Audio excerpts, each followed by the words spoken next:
Johnny Dollar. I am thy father's spirit. What? Doomed for a certain term to walk the night. Well, good for you. And for the days confined to fasting fires. How about that? Till the foul crimes done in my days of nature are burnt and purged away. Bravo, Mr. Shakespeare. Now, why don't you just relax and enjoy it? I wish I could, Johnny. This is Jack Price down here in Corpus Christi. I thought I recognized those pear-shaped tones. How are you, Jackson? Fair. Why the long-winded quote from Act 1 of Hamlet? Tell me, Johnny, do you believe in ghosts? Are you kidding? Not a bit. Because a lot of innocent people down here in Corpus are beginning to. You are kidding. No, sir. How come? Because of a so-called psychic medium who's moved in on us. A medium? Hmm? He's been holding seances, or whatever you call them, and making with the clairvoyance bit. He's a rare one, Johnny. Now, which is it, Jack? Huh? Rare, medium, or maybe well done? Well, the act he puts on is well done, all right. Well, what's your worry about him? He's costing us money. How? Come on down here, Johnny. I'll give you the story, and you can get to work on him, okay? All right, Jackson. Why not?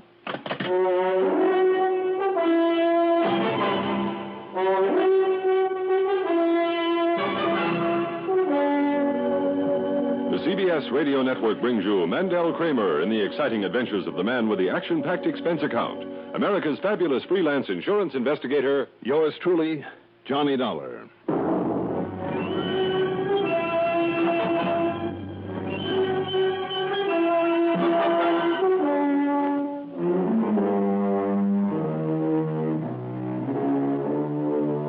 Expense account submitted by Special Investigator Johnny Dollar to Tri-Western Life Insurance Company office in Corpus Christi, Texas.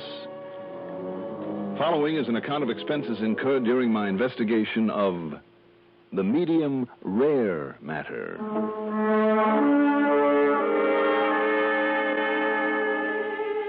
Expense account item 1, $132.15 for a cab to Bradley Field, then plane fare to Corpus Christi. Item 2 is $1.35 for the airport limousine to the Robert Driscoll Hotel, where I got myself a room, parked my luggage before walking over to Jack Price's office in the Katz building. I'll bet you're tickled pink to get away from that cold New England winter weather, That's the truest thing you ever said, Jackson. How are you? Oh, fit to be tied, Johnny, on account of this so-called psychic medium. Oh? Sit down, I'll tell you all. All right. Tell me, don't the police around here kind of frown on such? This one is a phony, isn't he? Sure is. But somebody's got to prove it and put him out of business. Johnny, there are a lot of people who believe in spiritualism. But when a rank charlatan like this comes along... Well, let's face it, Jack, you find them all over. They ought to be locked up, but they're usually too smart. Now, let's have the story. Well, first off, he operates out beyond the city limits.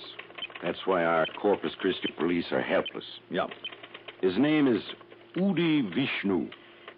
Vishnu? At least that's the name he uses. And you ask me, that Hindu or whatever it is accent he uses has a touch of Brooklyn in it. No? Phony. But they continue to fall for him.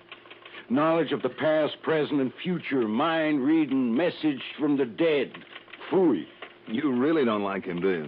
He's already cost us money. Oh? Unless you can stop him, he'll cost us a lot more. Us and a lot of other people. And that means a lot of heartbreak, too. Don't tell me that he makes a charge for his meetings, seances, whatever you want to call them. Too smart. He'd be up against the laws on fortune-telling. No, Johnny, all it takes is contributions. There's no law against that. Just where and how does he operate? A few miles out South Staple Street. You remember the place they call Ranch 66?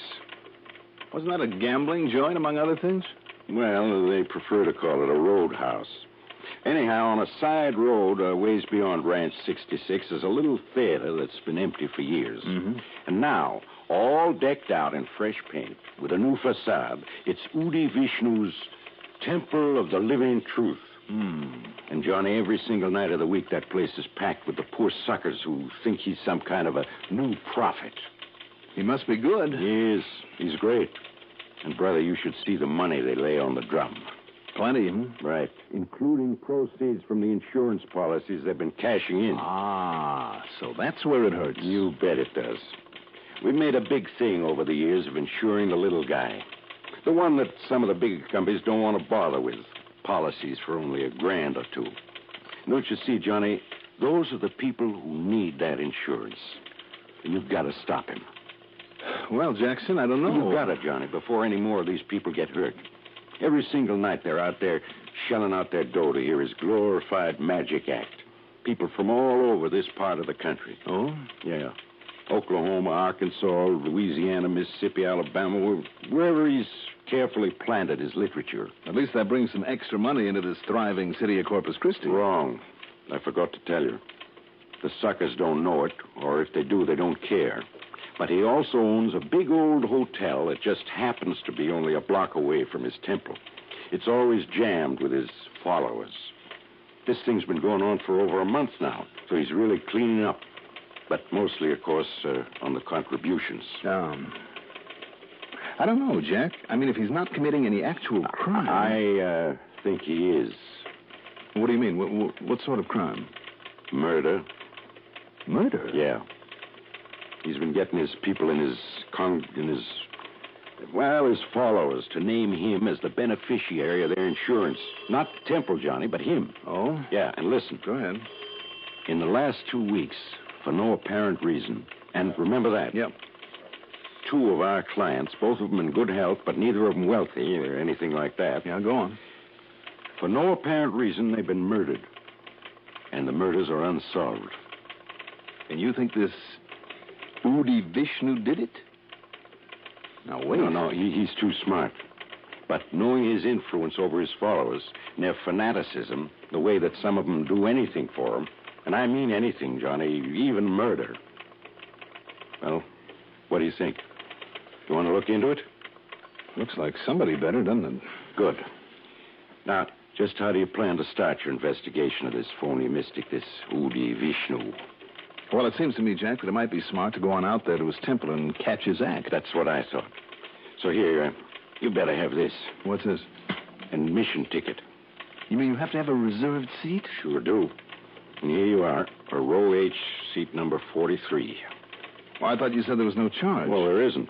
But you have to have a ticket or you'll never get in. It's funny. And most of them are handed out there at the Temple of the Living Truth Hotel. And just to make it look good, some of the small hotels and motels on the edge of town are given a few ducats, too. I see. Anyhow, if you want to go tonight, here. Okay, Jackson. Thanks.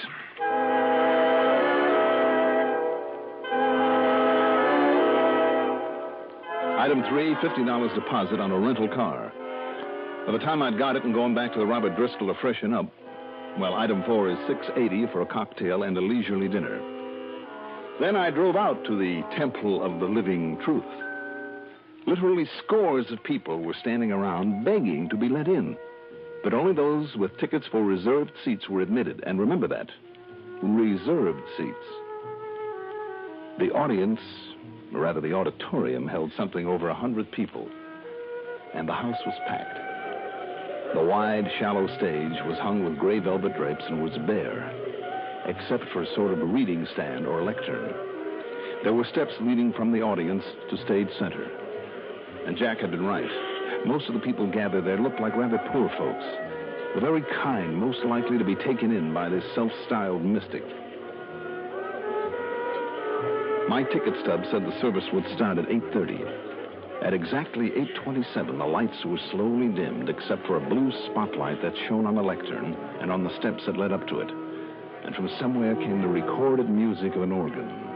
Low, haunting, mysterioso. The crowd grew silent. They all leaned forward expectantly. And then at 8:30 on the nose, from one side of the stage into the spotlight, glided Vishnu. I'll say this for him. He cut a mighty impressive figure. He was tall, with curly chestnut hair and a smart, short beard. Brown eyes that were set deep in their sockets, but that almost seemed to glow in the spotlight. His face rather pale and wan, like that of someone who has suffered. He wore a long gray robe bound in the middle by a cord that looked like gold. It reached to the tips of his gold-colored sandals. His hands were those of the artist, with long, slim fingers that barely gracefully curved as he gave the sign of a blessing. He simply stood there for a moment, his eyes raised upward, as a soft, almost imperceptible sigh passed through the crowd. Then he lowered his hand and the music died out. As he looked out over the crowd, I realized that there was something almost magnetic in that gaze of his, almost hypnotic. Believe me, whatever it was, this man had it. And do you believe? We believe. And do you believe in me? We believe. And do you know that I, and I alone, possess the infinite knowledge? Yes, we know. Of all things then, and now, and forever. Yes.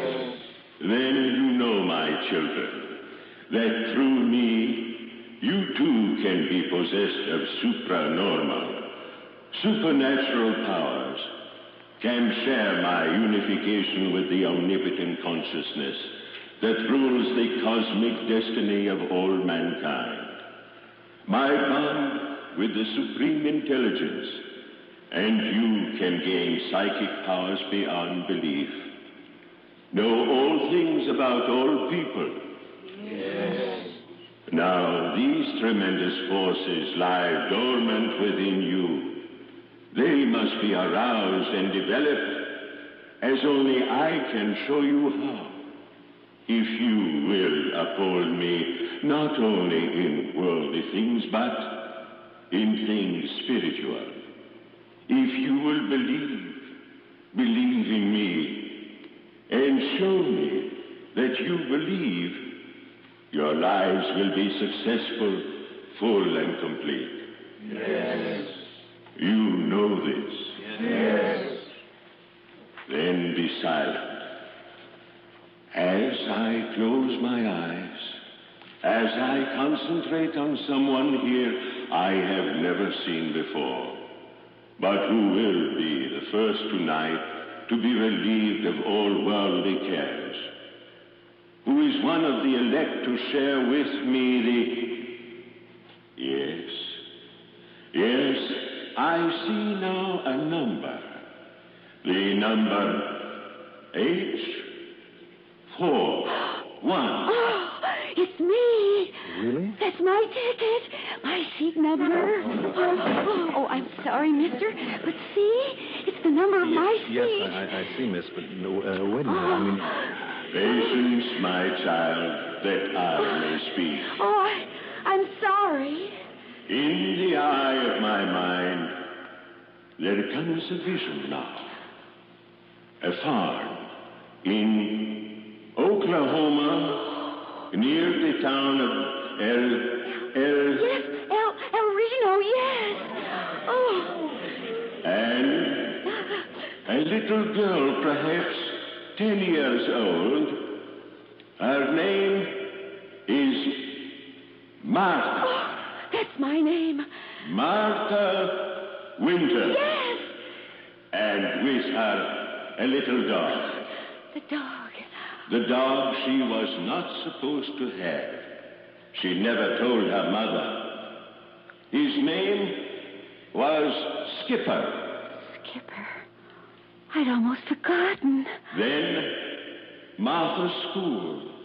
And Miss Albright. My teacher. But how could he know?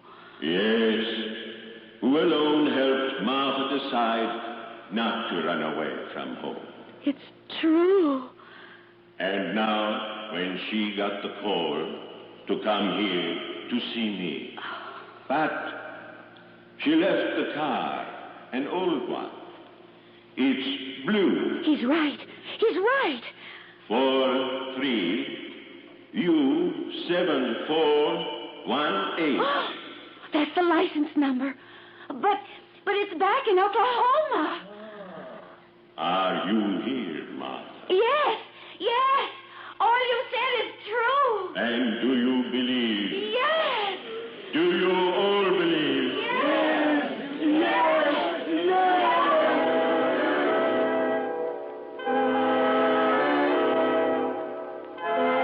You went on that way for 2 hours, telling people there in the audience all about themselves. Names, places, dates, Intimate things about their faraway homes, their childhood friends, events in their lives that they themselves had almost forgotten.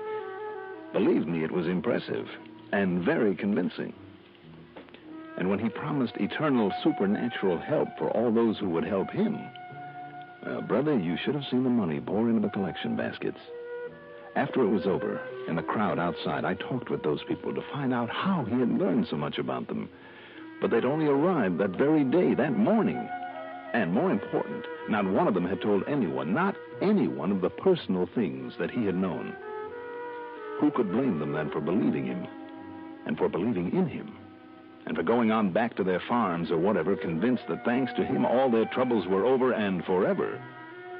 And the next night there'd be another, a fresh mob there, to shell out their money for his phony promise of supernatural help. But how to stop him? You know the only way, of course. Do I, Jack? Sure.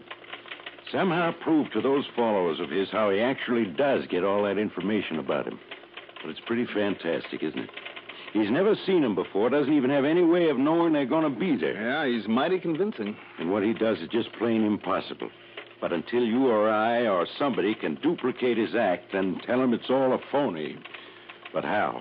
Even Houdini or Thurston or Blackstone or any other magician would have to take a back seat to this punk. Wait a minute, Jackson. Yeah? Reserved seats. Huh? And one of those names you mentioned, a magician, years ago when he set out to expose the phony mediums. What are you talking about? In all the big cities where he played, New York, Philadelphia, Chicago, all the big towns. But this one, this Vishnu, plays to the country folks who couldn't have known about that magician's expose. Look, will you please tell me... Jackson, I think I can do it. Yeah? Get some tickets for tonight's performance and drag in all the state or county authorities, whoever has jurisdiction, all of them that you can. Also, somebody from one of the news services. What are you going to do, Johnny? See if I can prove once and for all that this big mystic is just one big mistake.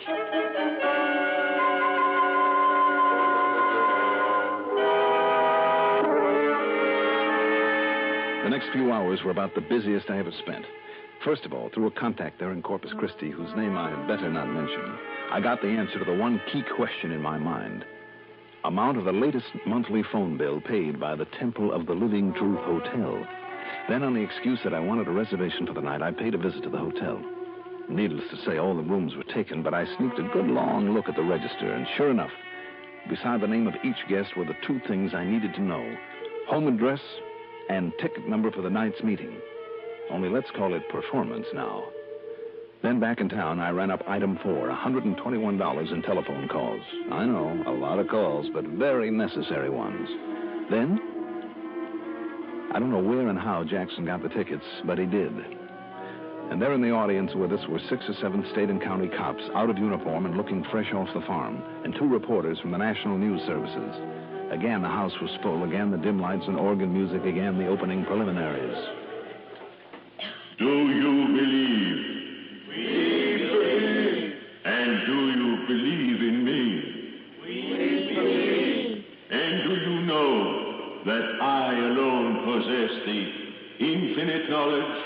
Yes, we know. Of things then and now and forever?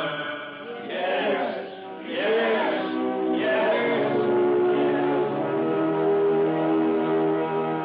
Then when he had him in the mood, and again I say it was pretty impressive, then he began his demonstration. He was every bit as good as he'd been the night before, and by the end of an hour he had them with him all the way. Finally came the break that I'd been waiting for when he called out one of the numbers on the list that I had compiled. And I see another number in the eye of my mind. Number L13. Hey, that's me. It's my seat number. Then listen, my brother, while I tell you of the wondrous things I know through the psychic powers that have been granted me. Yes. That have made you one of the elect. No, let me tell him. What's this? Hey, Johnny Walker here. Throw him out. Wait. Be silent, my children. And who are you, my brother? I was here last night. Don't you see you've inspired in me the same powers that you have? The same powers? Listen to me. Listen to me. speak. Seat number L13. Have you ever seen me before? No, I haven't. Wait, my Of children. course you haven't. Nor have I ever seen you before, but that doesn't keep me from knowing all about you. About the Please, same kind of trickery that this Udi Vishnu has been using on you. do not listen to him. Number L13. Your name is Martin Mefford. You came from Cotton Valley, Louisiana, car license number CFU 160. You're a plumber's helper, right? Yes. Oh, no. He has to give. He has to give. Please do not listen to this Mr. man. Mefford, you walk with a limp because you broke your leg when you were 6 years old when Tommy Parkins shoved you out of a tree. True. Do not listen to this Your man. teacher in the first grade, Miss Brewster, she promised you a book if you'd stop chewing your nails. Is that a fact? Yes. How do you know? I forgot it myself. I know by the same trick this crook has been using. My children, Seat number C41, Mrs. Nathan Parry. Yes. Your maiden name was Wilma Leonard. You were born in Ashburton. You ran away to Austin when you were 14, and a little secret in your life. Well, listen, and I'll tell you. No, stop this man. Stop him. Stop him.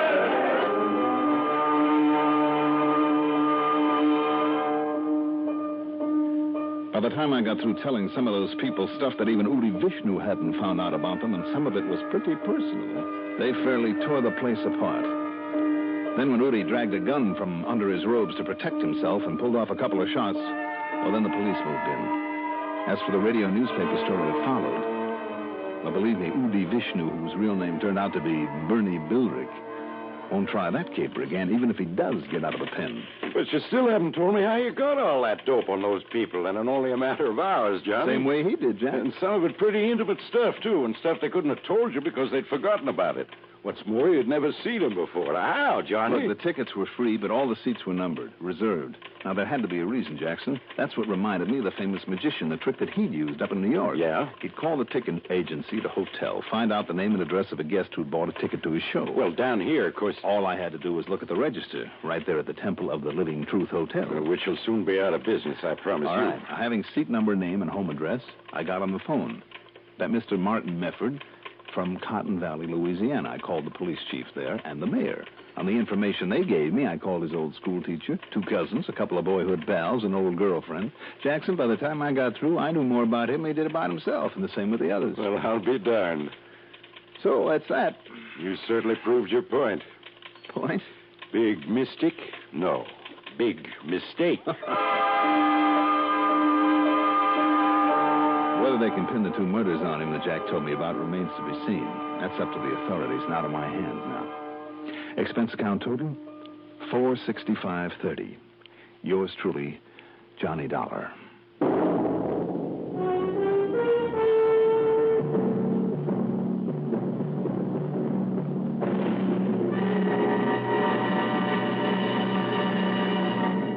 Now, here is our star to tell you about next week's story. Next week, a nice, quiet little town in South Jersey that doesn't stay that way for long.